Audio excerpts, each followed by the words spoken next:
Thanks, Hugo. So my talk will be about my latest work, density estimation using Real NVP. And so first of all, this is a work that has been done in collaboration and thanks to discussion with other people. So here are their pictures. My work is on generative model using deep neural network, and it's a work that is in a context, right? And so in this context, there are already several generative models using deep neural networks, autoregressive models, variational autoencoder, and GANs, and each of them have their advantage and inconvenience. And so basically, my work will have a different set of advantage and inconvenience, and they will try to strike a trade-off between all those methods in some sense. So the setup is very similar to setup that you've seen in variational autoencoder and GANs, in that you're going to have a Gaussian distribution that's going to be mapped to the data space, and conversely, when you're going to look in variational autoencoder, you have also a mapping from data space to the Gaussian latent feature space. And so, more concretely, in 2D that would look like this. You have an original data and it's going to be transformed like this. And so basically this way, from data space to latent space, it's going to be something that is very reminiscent to Gaussianization and ICA, whereas from latent space to input space is going to be very reminiscent to variational autoencoder and GANs, and my work will be very similar to these models in that respect. So how are we going to learn these kinds of models? It's going to be learned using maximum likelihood, and we're going to have constraints on the function that we're going to define. So I'm going to define a function f that goes from input space to latent space, and this function f will be constrained to be invertible. And so once I'm going to constrain this function to be invertible, we're going to be able to use the change of variable formula to compute the log likelihood, the likelihood. So if we call z the image of x using f, then we're going to have this formula. So that gives us the likelihood of x. And so we see that it's divided in two parts. One part is the likelihood in the latent space, and the other part is the Jacobian determinant of the function f. And so I just color-coded because this part will be very easy, and that is because we're going to define it ourselves. And in our case, it's going to be something as simple as a Gaussian. For f, the function f will be neural network because that's what our labs do. And the problem with deep neural network is that defining a Jacobian for a neural network can be very difficult to compute, very expensive to compute. And computing the determinant of a very large matrix is also very non-trivial. And so basically, we're going to have to impose some constraint on f to be able to do this learning tractably. And that's what I will be talking about.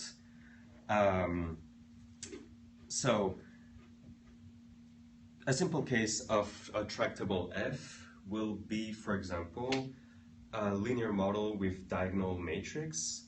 And computing the determinant of such mapping is very simple because it's basically the product of the diagonal, right? And so the architecture that I'm gonna define is called coupling layer, and it will be basically a conditional linear mapping with diagonal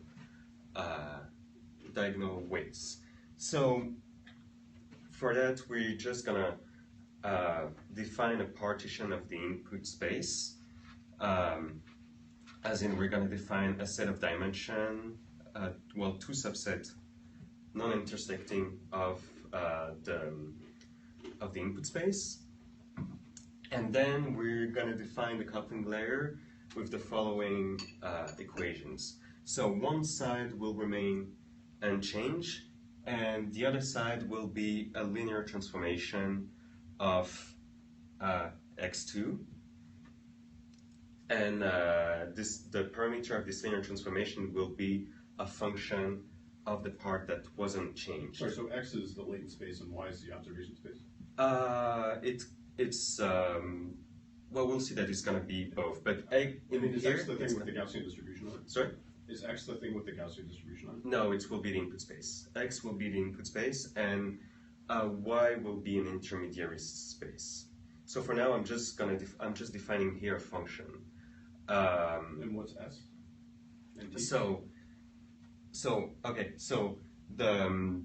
this is like y2 is a function of x2, and it's like a linear function, and basically s is just any function.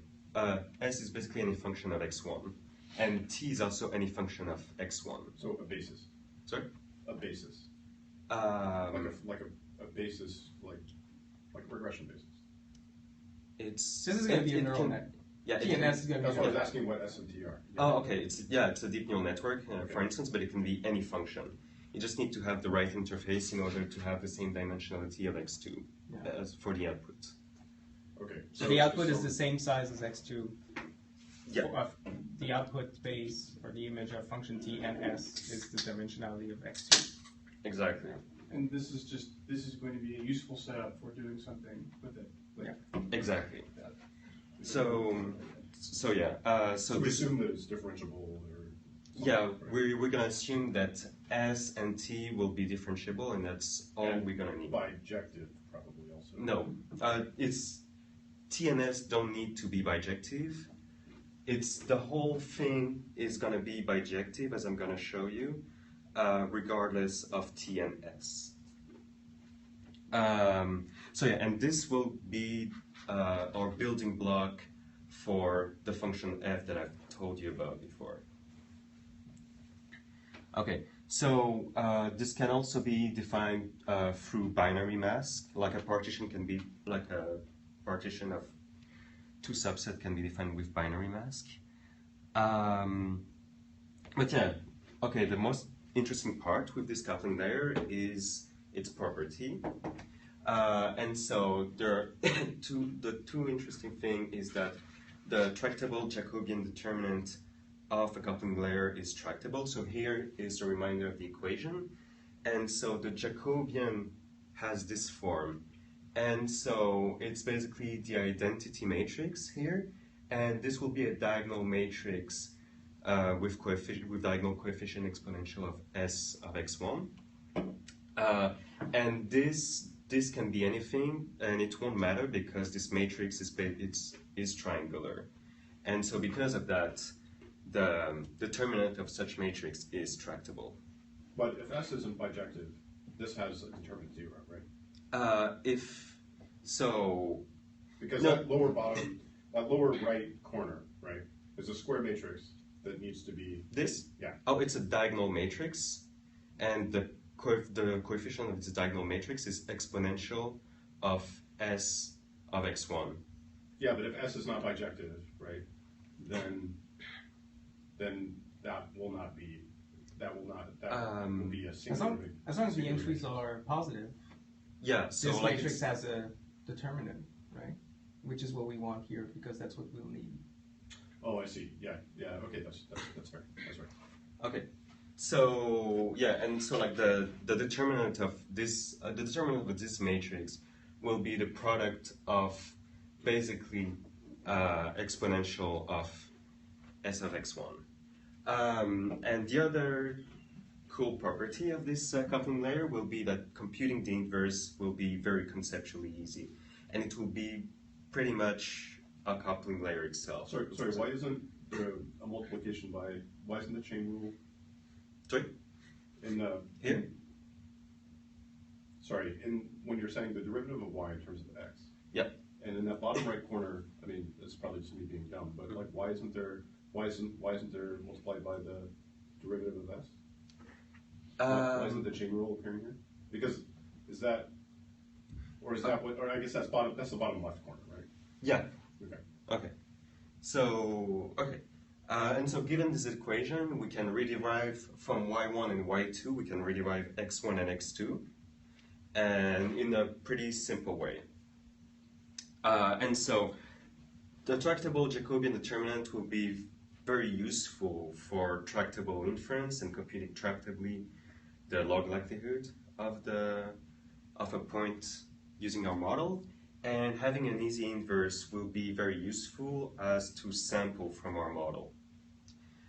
And so this is the inverse transform sampling part So, of the so model. the tractable Jacobian, so here you've defined the function that goes from input to the latent space, Yes. or like one of the components of that. Mhm. The tractable Jacobian means that we'll be able to compute P of x because it Yeah. involves the Jacobian. Mhm. And easy inverse, the fact we can invert it means that we will be able to sample because we can generate from the latent space and then go through the inverse of that function to the visible space.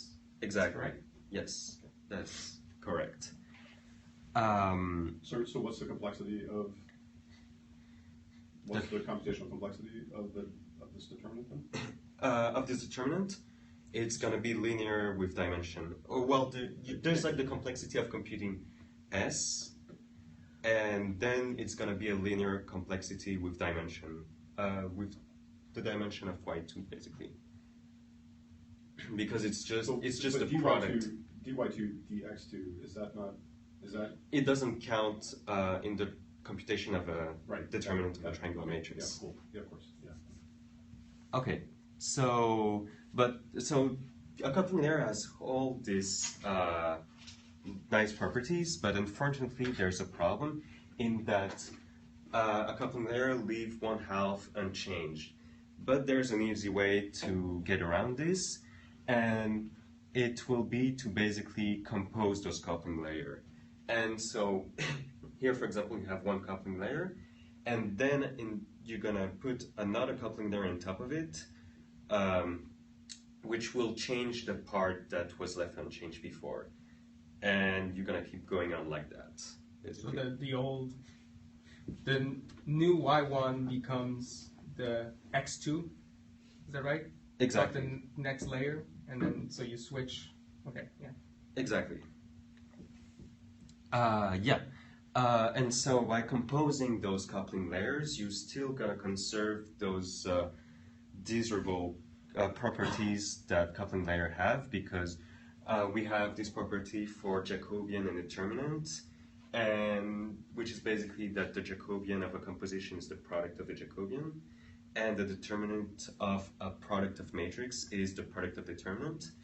And the other thing is that for inversion and sampling, basically going from Z to X, we have that the inverse of a composition is equal to the composition of the inverse in reverse order. And so, okay, so basically we're gonna have, we have like first results. We initially have first result with fully connected models with S equals 0. Can you first say something about the capacity of this relative to like fully connected layers? Oh, you mean like of coupling layers? Yeah. So that is like what's the like for example the set of functions captured by a multi-layer perceptron, right, is like extremely well characterized. But what's the set of functions captured by this family? Unfortunately, I wasn't able to derive a characterization. Or just tell us about like how many, like, I mean, does it contain like even intuitively, like how many layers of this do you need before you get something that has the same capacity as a multi-layer perceptron? I mean, just intuitively. You will. My take on this is that basically you will never be able to have the same capacity as a multi-layer perceptron, and the reason for that is that you're going to be constrained to bijective functions, right? Whereas multi-layer perceptron can approximate non-bijective functions. Okay, so here's a simpler question: if you just said you're going to have a fully connected square weight matrix and some nonlinearity that's like, whatever your favorite sort of bijective nonlinearity is, and you just had that, then how many of these would you have to have? N of these, basically same dimensionality. Is it basically equivalent to like applying one linear transformation per stage, or like what's the? Does that make sense? Like if you have, imagine we had a single layer neural network that's square, right? So so it has one big square matrix inside. Let's assume that square matrix is invertible, and it's and then like tangents or something on the end. The question is like how many layers of this would you need to be able to have the same set of functions as that class of bijective things?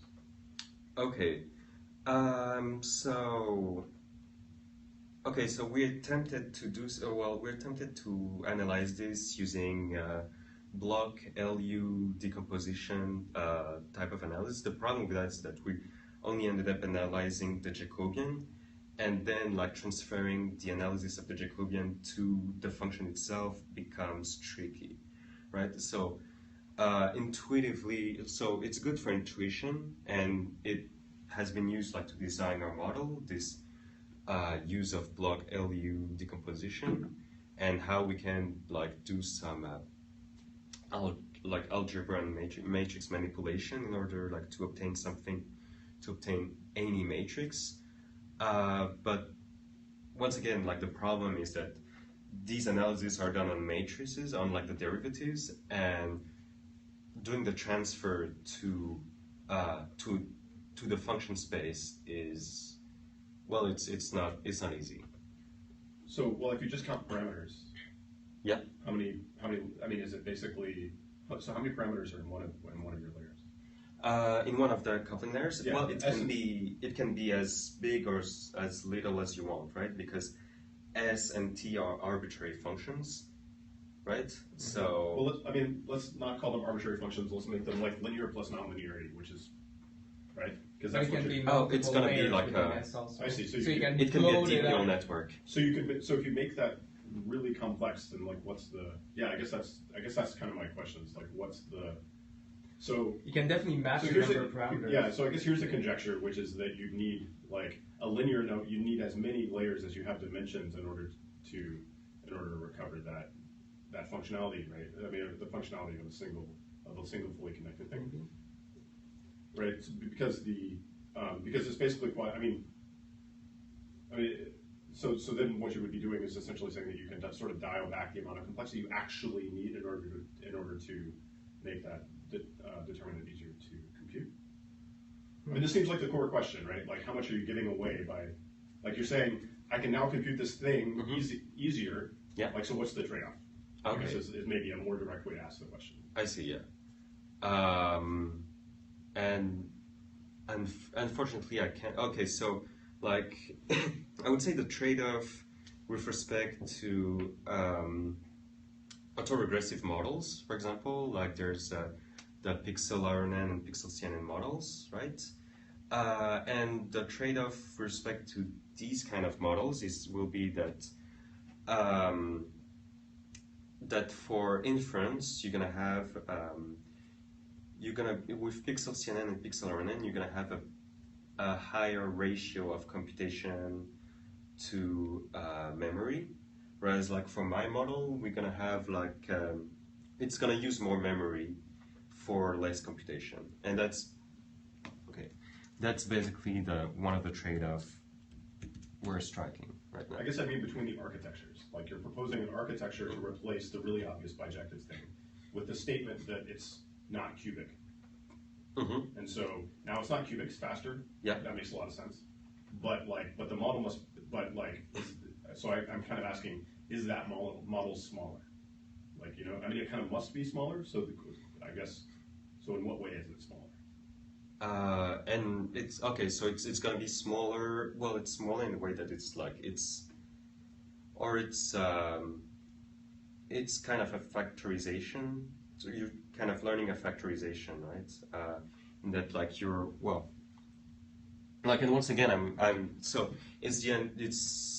gonna go back to the analysis that like the block LU decomposition that I've talked about is that you can have like you can decompose any matrix in like in a recursive block LU decomposition basically, but it's gonna be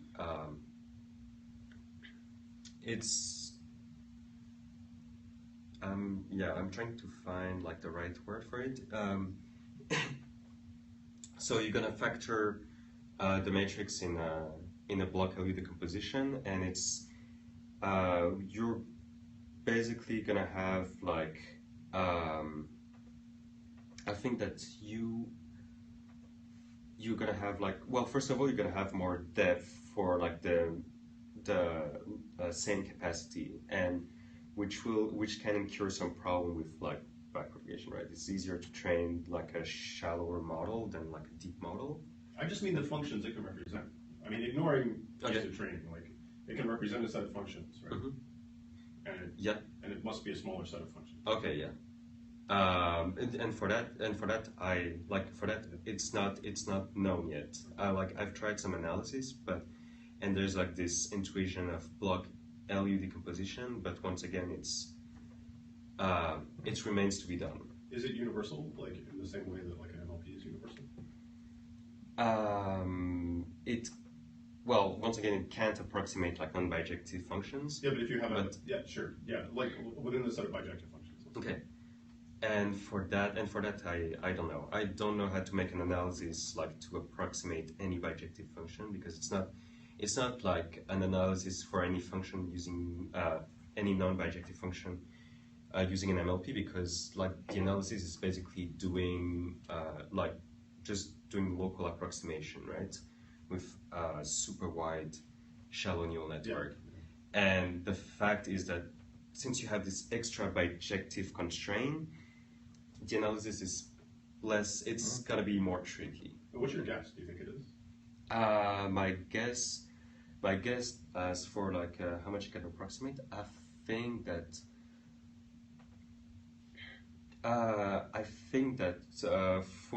it might require like a logarithmic depth, like a logarithmic number with respect to the dimension, but it's like pure hypothesis, right? Like without a proof, I could make any claim. I'm just curious. Okay. I mean, basically, I'm just curious, like how big these.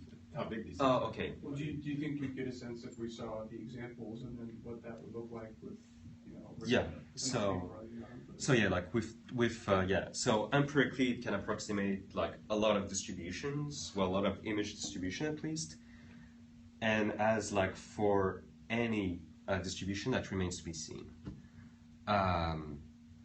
Okay, so so like there's this first result with like fully connected layers and with this S equals 0, and so we get something pretty reasonable,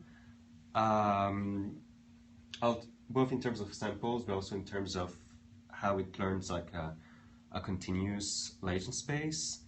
Was that just interpolating in the? So it's basically I'm taking a sphere in the latent space, and then I project it into the input space using the function g.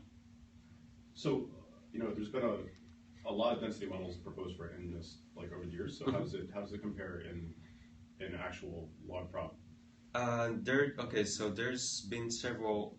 So there's been several density model. Probability model for discrete MNIST, and so my model, the model that I'm presenting right now, has this constraint that it can only be used with continuous space, right? And so basically it makes like the log likelihood not comparable, right? But I feel like at least Ian Murray found that like a mixture factor analyzers, for example, was very hard to beat. Back when like people were using RVMs for density estimation. Okay, so yeah, okay. That's mixture. It Okay, would be the discrete, There's like the deep. but then you can compare with an RBM. So for So I mean a Gaussian one. Yes, yeah. So I compare it for TFD with the deep mixture factor analyzer, and unfortunately we noticed that a deep mixture factor analyzer can be beaten by a Gaussian. I don't mean a deep Okay. factor analyzers. But yeah, I just okay. mean a mixture factor analyzers. And so, okay. It's just a Gaussian mixture model, basically, with a particular sort of reduced rank parameterization for the. Okay, so it's okay. So like, I mean, do you have a table with like log prefs, I guess, for against other models? Well, unfortunately not here. But in my paper, nice nonlinear independent component analysis, there's, as you mentioned, there's a table of log density that compares some models. Okay. So we also do some in-painting experiments, and basically we're gonna have an observed part of the input and a hidden part, and we're just gonna do stochastic gradient descent. And so it's basically we're gonna have this input and we're gonna hide part of it, and then we're gonna do like gradient descent on the log density in order to obtain like this kind of reconstruction, which seems reasonable. Can you repeat it?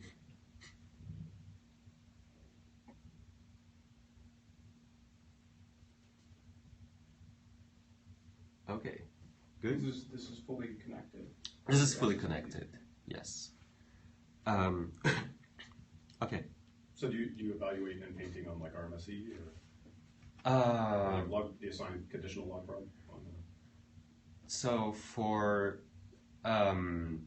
no, the reason is that like, so this is just like to obtain an in painting, but there's like you can obtain, so the model is tractable like to evaluate log likelihood on a full vector, but it can tractably evaluate log likelihood, like it can Conditional? do, yeah, conditional on So, sorry, a subset I of think you're just asking, have you taken the slice that you deleted Yep. and then looked at RMSE from some well, target? I mean, RMSE doesn't take advantage of whatever. yeah. RMSE doesn't take advantage of it being a density model. So Yeah. but like conditional, so you can't compute conditional distribution. No, we can't. Yeah. So this is just like to show that like you can have something reasonable with that. Can you But- do marginals? Um, Like if I give you, can you train on the whole thing and then ask questions about the marginal density of like of a subset of the pixels? no, neither. Okay. Okay, so like basically this, yeah, so this is Diana Walsh, but basically this kind of like this model exploits like patterns of tractable models that have been observed before actually. So for Sorry, go ahead. okay, so for example, if we look at autoregressive models, we noticed that so the directed graph associated to such model is actually also triangular, and it's more obvious with in papers like MADE or Pixel RNN and Pixel CNN. The other thing that you can also observe this pattern in variational autoencoder actually, because you see that the architecture of a variational autoencoder ends up under a certain lens, very similar to a coupling layer architecture, because if you basically in short, variational autoencoder does maximum likelihood on X joint with epsilon, which is like the auxiliary random variable that they're using for the reparameterization trick. And so yeah, like you see that this pattern of You say it's doing maximum likelihood. jointly, you mean at inference time, or at training time? Yeah, it's doing. So basically, if maximizing the marginal likelihood of just the data.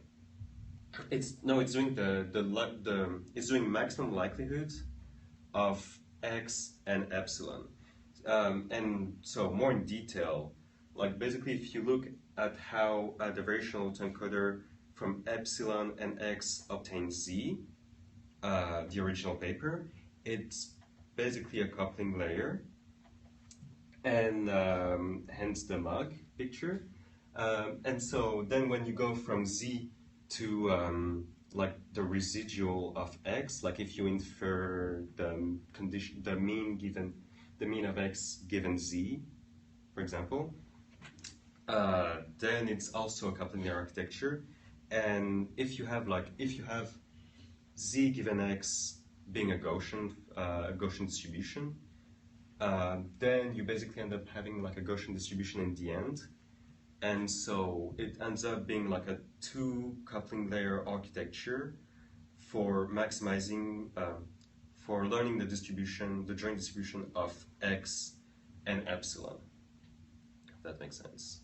So wait, so which one is like learning a joint on x and epsilon? The variational autoencoder. But it's, well, I mean, so plus the KL, hence it's actually it's actually learning a lower bound, but also this equation also explain how it relates in that it's, so if you take the joint log likelihood of x epsilon and then you subtract the entropy, then you obtain the said lower bound on the log likelihood of x. Right. So yeah, so this is the point is that the point is that like it's also this model also exploit like this triangular pattern, but in a different fashion. Okay. So yeah. So like the samples that I shown before, like the CFAR 10 sample weren't that great, and so I basically tried like to scale up this model to like a larger data set of images, more challenging data sets, and so like I was trying several techniques to learn like long-range dependencies and image structure, and so a first simple change was to use as S and T a deep residual convolutional network, but there's also like other techniques that I've used. So it's basically like some reshaping that is present in like other models, and so it's basically transforming space into channels,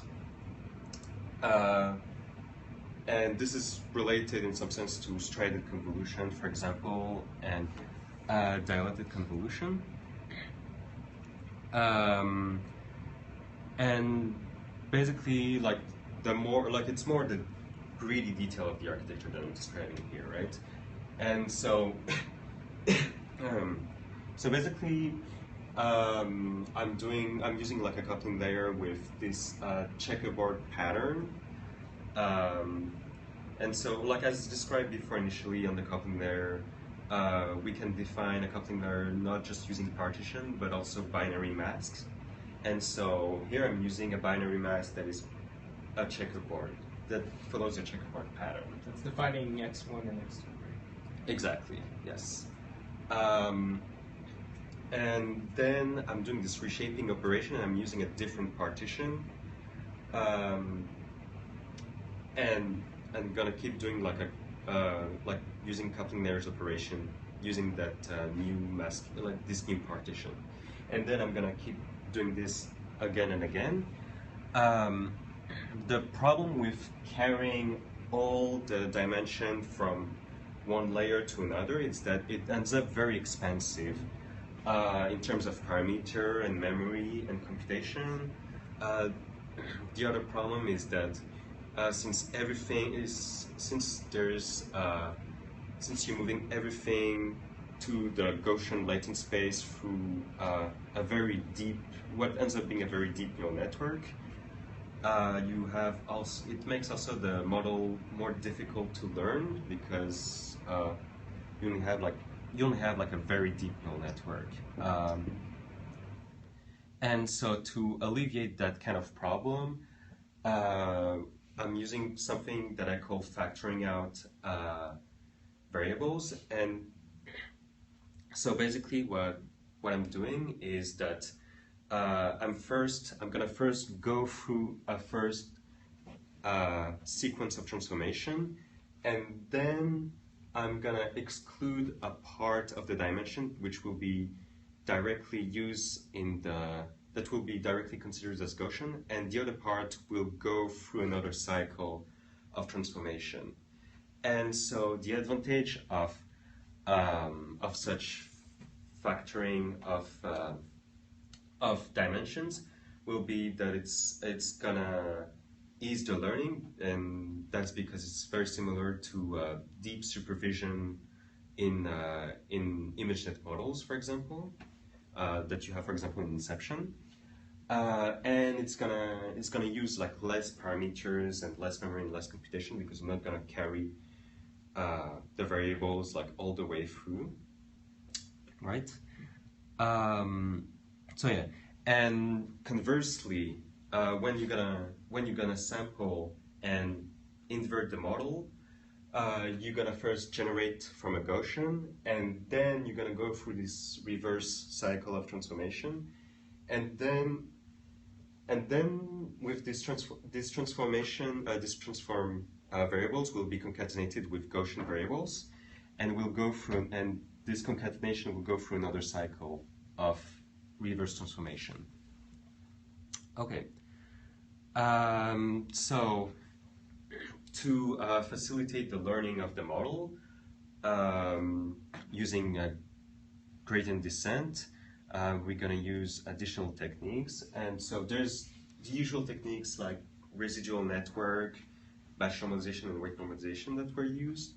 But I also used an extra approximation, which is basically using batch normalization for the random variables.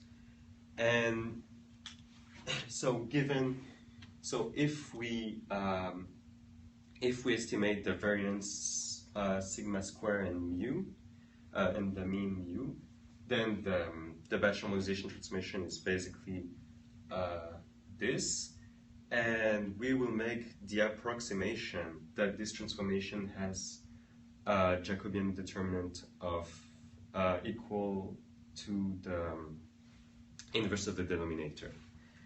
And this also helps in great length the learning of the model.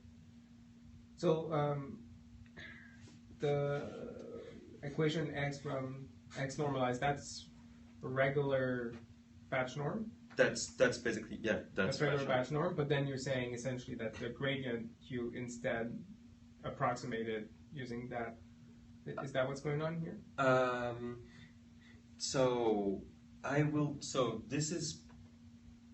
I will basically take batch normalization as a component of f. And so for that, you're also gonna need like not only the forward prob, but also the Jacobian determinant. And this is basically the approximation that I'm doing, in that I'm considering the Jacobian determinant to be this.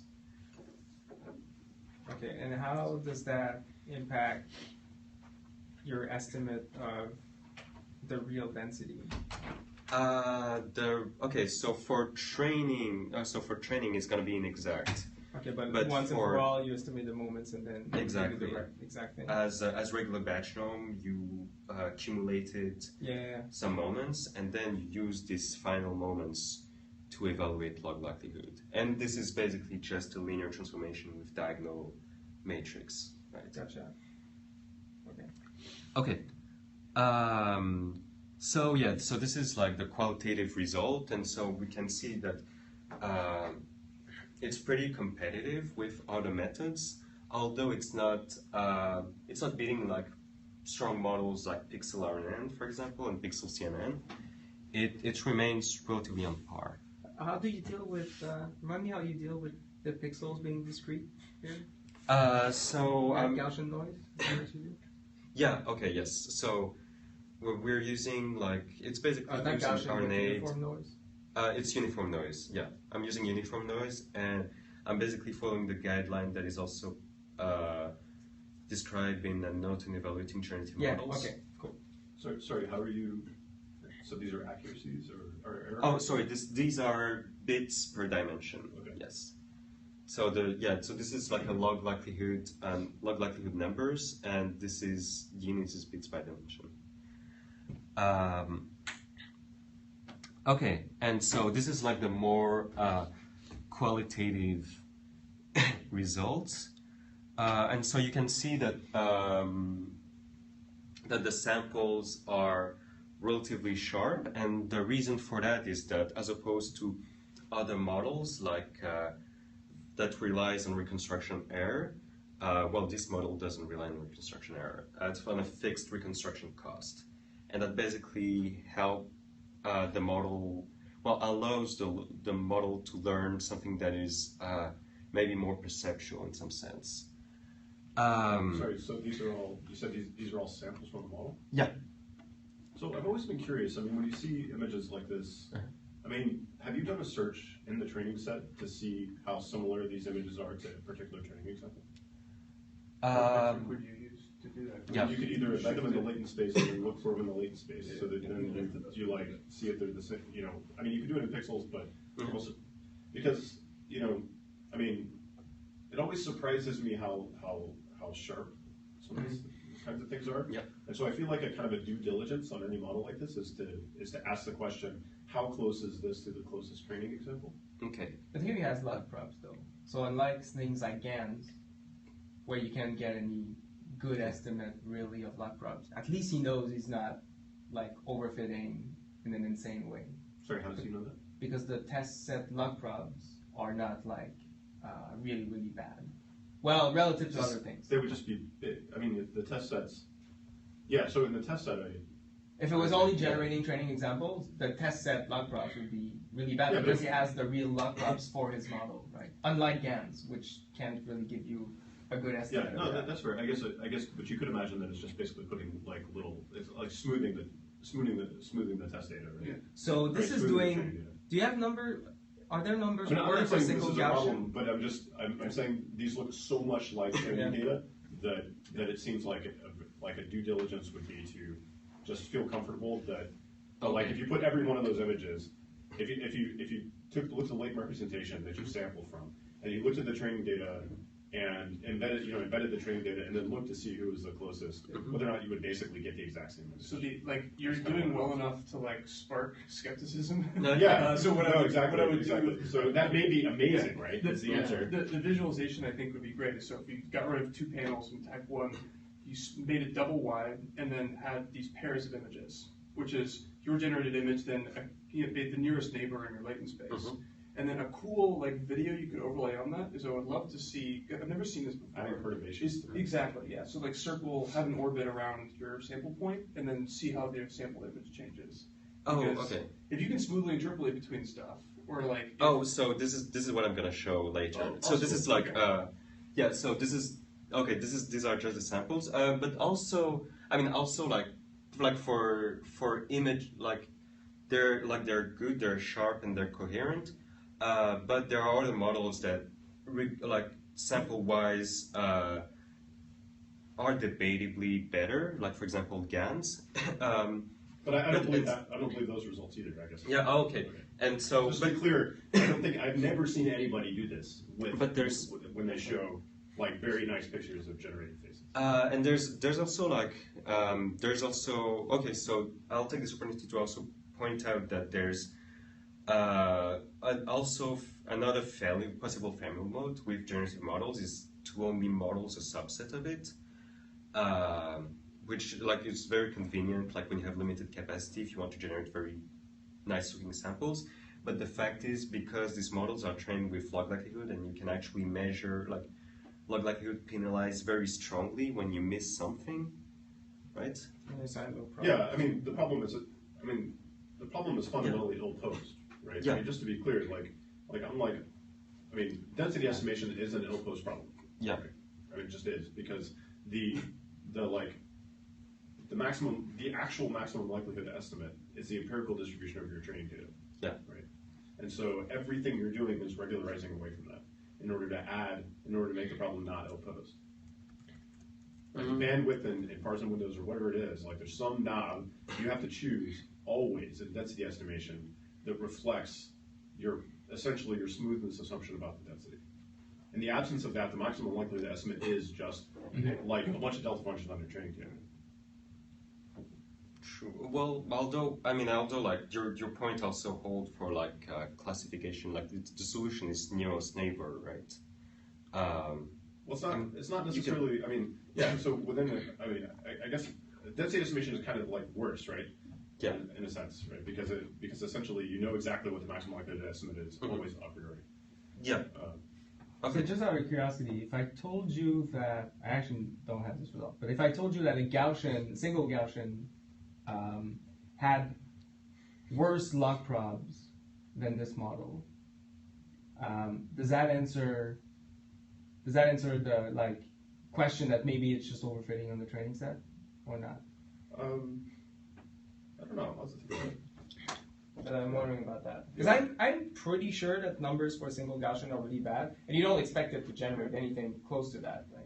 Yeah. But you almost actually want to place your model on the spectrum of like K, for like how many components do you have in your GMM to model this space, and like where does your model fit, right? Because you can do arbitrarily well once you have like K is equal to the number of data points.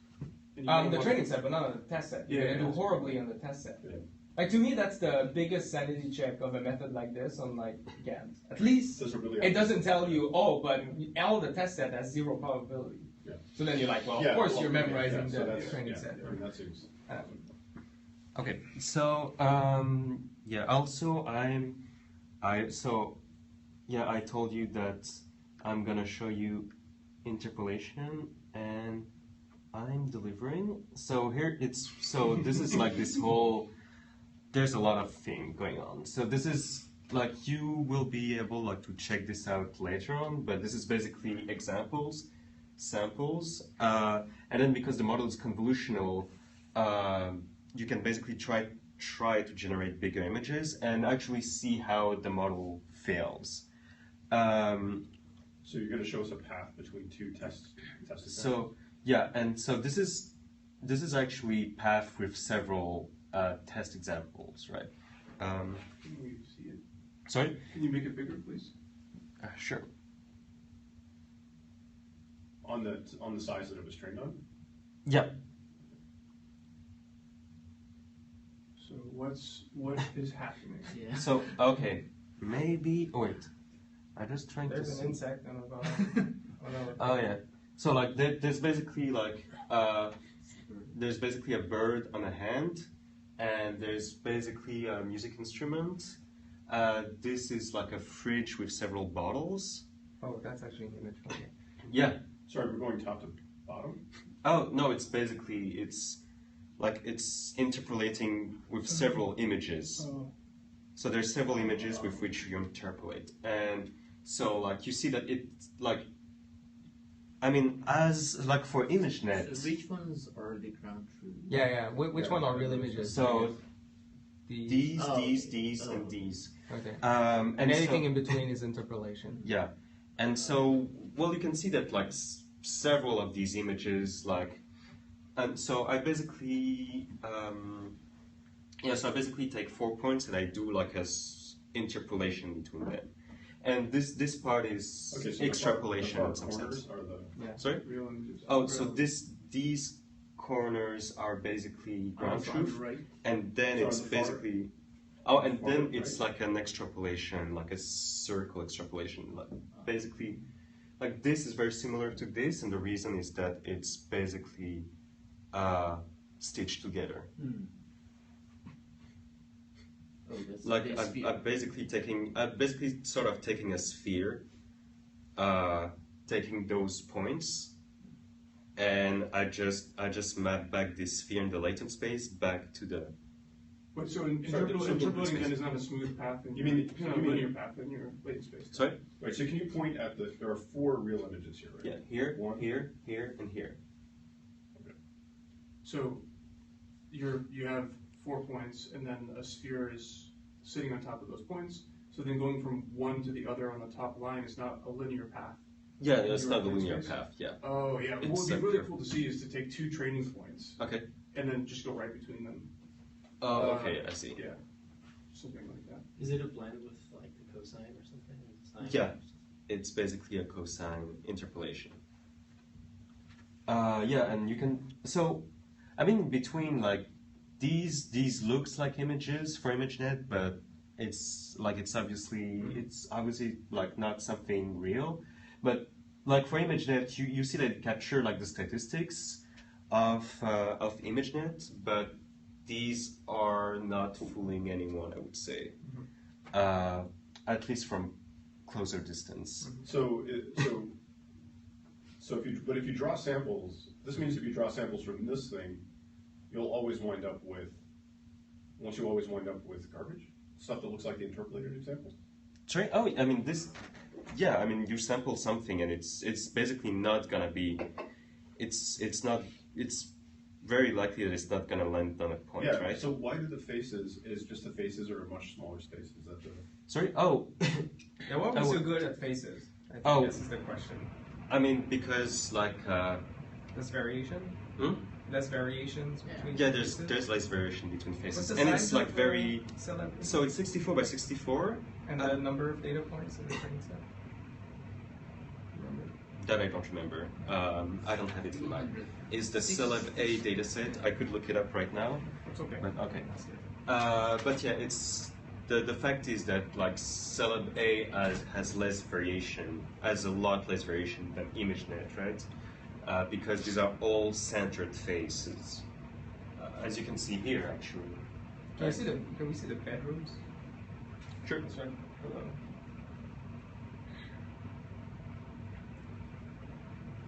So yeah, and like bedrooms in the same fashion, like doesn't have the same amount of variation as ImageNet. But it's still more than faces. Sorry? Maybe it's still more than faces. Yeah, yeah. Oh, the bedrooms are freaking impressive. Well, when you zoom in, they're not, but Yeah. I'm. The distance, yeah. Yeah, and so like I mean, it's the same goes for like the tower category and the church category, in that it's very like it's the distribution is less diverse than ImageNet, and so you're gonna have it's gonna be easier to model, and that's why it's better for demonstration. Did all but- of these have the same capacity model? Yes. Well, for this, like for all 64 by 64, so from here you just have 64 by 64 images, and these have the same capacity. The capacity is basically limited by memory on a K80 GPU, with not that well optimized code, and like the 32 by 32 ImageNet has smaller capacity. Yeah. So yeah, okay, back to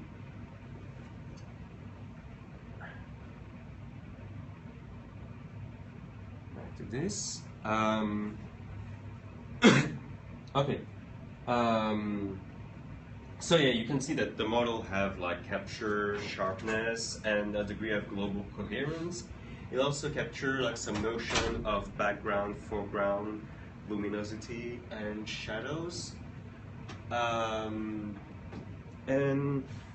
yeah, it also like it's basically obtained like tractable, like a competitive likelihood result. And the fact is that this model is pretty fast, both for inference and also sampling, which would be useful if like your end goal is to sample fast. And so yeah, there's like possible feature works that I'm gonna lead shortly to. So basically, this what I've presented is like this set of invertible functions that are very compatible with probabilistic settings, right? So it can be combined with like other probabilistic model, continuous probabilistic model pretty smoothly.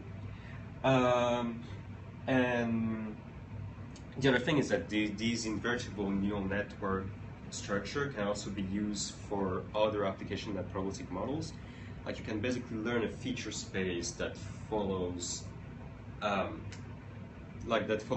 different properties than just probabilistic properties. So yeah, that was my talk. Thank you for your attention. Thanks. Yeah. What's the thing about function? I see the last point. Functions with tractable arguments. What do you mean by that? So basically, there's like some there are like some function, like there's for some application like Q learning, you want to have Q function, continuous Q learning. You're gonna have a function that is tractably. So the best action. Yeah, exactly. And so, like right now, what people have been using was quadratic function, but with this kind of setup, you can extend it to something less linear. But why is the argmax tractable? Oh, the argmax is tractable. Oh, okay. So basically, if you map something to quadratic, then you just maximize in the quadratic space, and then you just map back. It's well, because it's invertible, and then okay. Yeah. Okay, that's interesting. Have you looked at semi-supervised learning or like? See whether, because some of the samples are pretty good, and there's a latent space, so that suggests actually using the forward pass as a future representation of sorts. So we're looking at it right now. Okay. We're doing this with Jasha. So because a lot of this work on generative models is partly motivated by, well, if you have a good generative model, then perhaps that can help exploiting unlabeled data for some other tasks. I see. I think that is potentially an application of. Okay. And so I was wondering whether that's doing true. something like that. On the other hand, like application like WaveNet, mine, like it's kind of also justifying by itself to a large extent. Like I think it's more obvious that we want to. It's more obvious to me that we want to synthesize sounds than we want to synthesize images. At least functionally, like it's kind of funny to see these images. But, definitely. But I guess there's nothing. I guess I don't see it here. But you could potentially apply it to sound waves as well, right? Yes. Yeah. Okay. And how hard, like compared to GANs, is this thing? The training of this model. I basically use the default hyperparameter of Adam, and I mean there's there's like some there's like this extra technique, like for example the batch normalization was very crucial, like to train very deep models, and this is basically the difficulty that you're gonna have when you learn like a probabilistic model with a scale parameter. You have like this multiplicative interaction that can cause problem for your backpropagation and some instabilities. But apart from that, I didn't encounter like strong difficulties in training. But you still had to like play around with the parameters and all, right? Sorry? Like you still had to play around with the parameters, like hyperparameters and all. I mean they all converged. Oh. Okay. If that's a question, and also for GAN sometimes it doesn't really convert. You're just getting rubbish. That is what I heard also. It's a fine art, but for I played with the hyperparameter, and it's also motivated with like I have a limited budget in terms of memory and how to obtain best result. So it's still memory hungry, like even on GPU, right? That's why you use K80s, right? Yeah. I mean these are it's well, it's a very deep model, yeah. And where do they use the residual blocks for which part of the network do they use? For which part I'm using residual networks? I'm using residual network, and so basically the S and T functions are deep residual network, convolutional. So here, the number of parameters is probably not. It's mostly the feature maps that's just taking a lot of memory. It's not because your model, in terms of parameters, is feature maps and intermediary computation. Yes, they do take a lot of memory. Plus, I use plus it's kind of my fault. I use also a non-optimized version of batch normalization, right? So if you're not careful, it's just gonna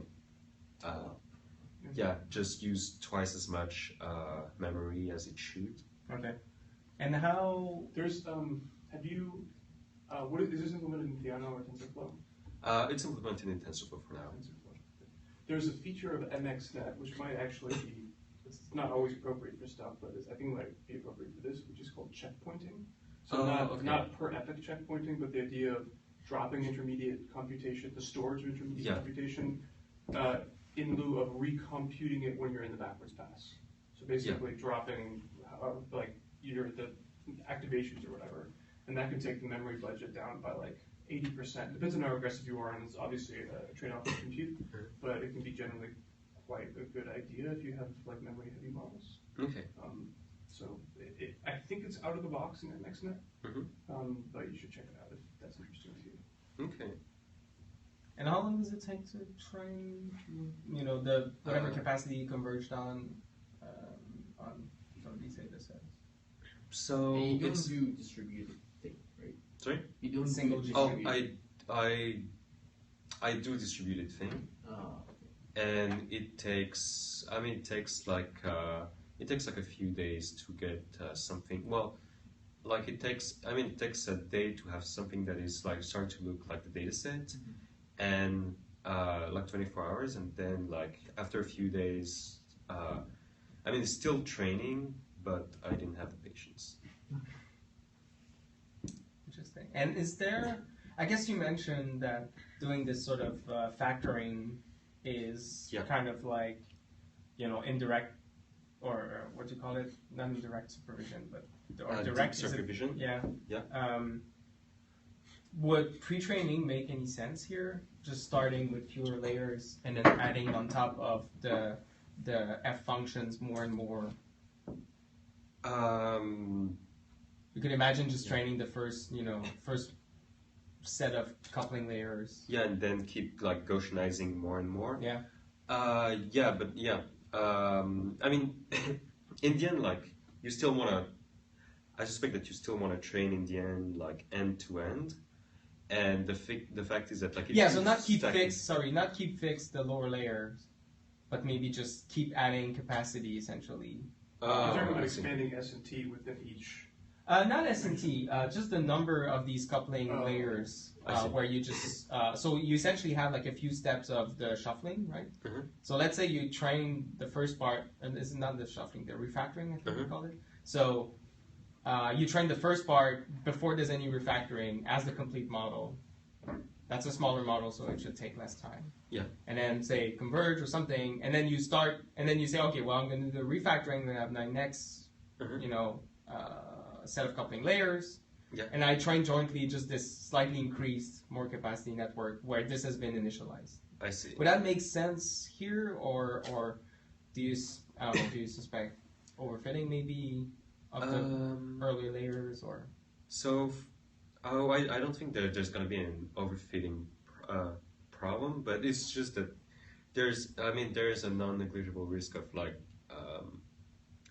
basically destroying what the previous pre-training did, and not taking advantage at all, or like on the contrary, falling into a local minimum. Like basically, if you have something that is roughly Gaussianized, then you have less incentive like to keep transforming more. So I had this kind of problem with, but once again, it was like without batch normalization, without like just deep rectified network, and not even like a S function. And I have this problem of like, I I just train one coupling layer and then I add something on top of it, and it basically hurts more than doing end-to-end directly. Okay. But this experiment could be remade with like these extra components. Okay, cool. Other questions? No. All right. Thanks, Laurent. Thank you. Thanks.